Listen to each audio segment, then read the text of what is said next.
অরক্ষিত অবস্থায় রয়েছে শেরপুর সীমান্তের সংরক্ষিত আগর বাগান।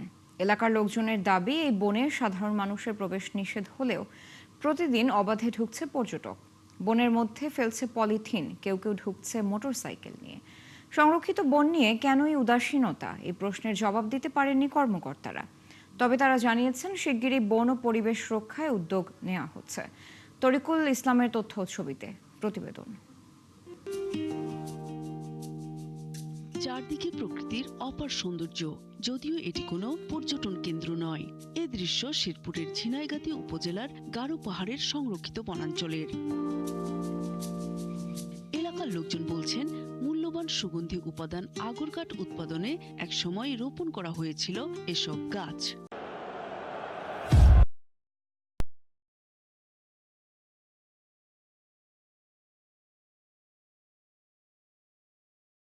আসলে আমরা গারো পাহাড়ের মানুষ।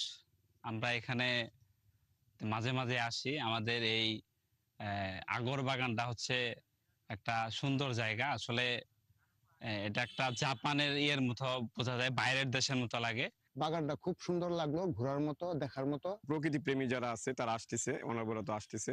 প্রকৃতির এই সৌন্দর্য দেখতে এসে অনেকেই মানছেন না বন বিভাগের বিধিনিষেধ। কেউ মোটরসাইকেল নিয়ে চলছেন পাহাড়ি পথ ধরে, আবার কেউ উচ্চ শব্দে গান বাজিয়ে শব্দ দূষণ করছেন। যেহেতু আমাদের এটা পাহাড়ি অঞ্চল শেরপুর, এখানে যে ধরনের গাছগাছালি থাকে সব থেকে একটু বিচিত্র ধরনের।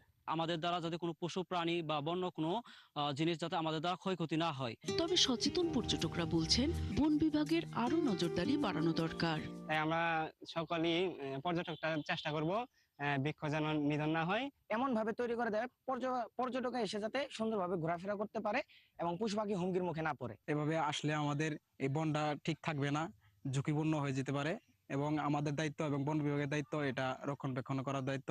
পরিবেশবাদী সংগঠনের নির্বাহী পরিচালক মুগনিউর রহমান জানান, পর্যটকদের ফেলে যাওয়া প্লাস্টিক, খাবারের প্যাকেট এবং ময়লা আবর্জনায় দূষিত হচ্ছে বনাঞ্চল, বিঘ্নিত হচ্ছে বন্যপ্রাণীর স্বাভাবিক বিচরণ ও প্রজনন।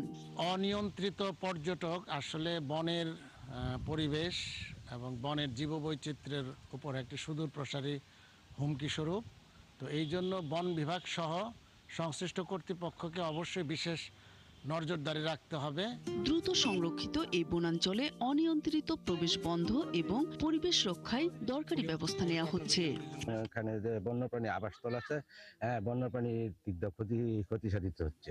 আর বন কর্মকর্তারা জানান, তাওয়াকুচা ও গজনিবিট মিলিয়ে প্রায় 90 হেক্টর জমিতে রয়েছে এই আগর বাগান। নূর তাজমিন নীর, ৭১।